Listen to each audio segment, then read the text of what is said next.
Жасушалардың барлығы қан жасушасынан аталық жыныс жасушасына дейін, өсімдік жасушасынан бактерияға дейін жасуша мембранасының ішінде орналасады.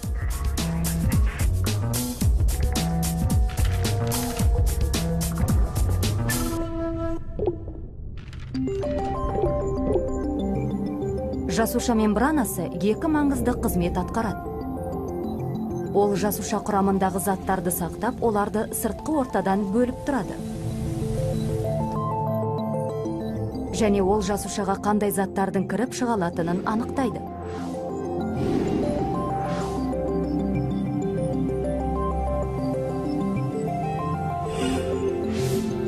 Жасуша мембранасы тек кейбір молекулаларға ғана өтуге мүмкіндік береді. Мұның атауы іріктемелі өткізгіштік. Мысалы, мембрана қалдықтардан арылу кезінде глюкозаны жасушаға енгізе алады. Демек, жасуша сыртқы ортадан өзгеше ішкі жағдайлар туғызып, жасушада тыныс алу сияқты реакцияның жүруіне мүмкіндік туғызады. Заттар жасуша мембранасы арқылы екі түрлі процестің көмегімен өте алады. Диффузия кезінде бөлшектер жоғарғы шоғырлану аймағынан төменгі шоғырлану аймағына қарай жылжиды. Диффузия арқылы жасуша мембранасынан оттегі және су секілді өте ұсақ молекулалар ғана өте алады.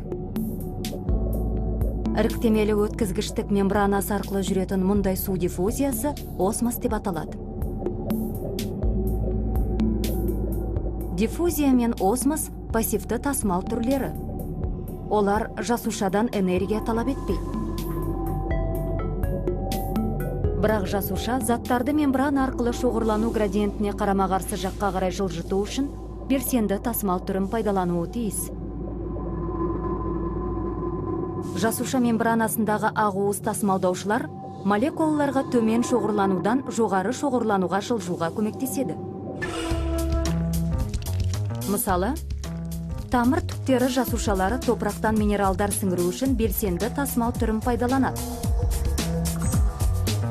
Молекулалардың мембрана арқылы тасымалы жасушалардың үздіксіз қызмет етуіне қажетті аса маңызды процесс.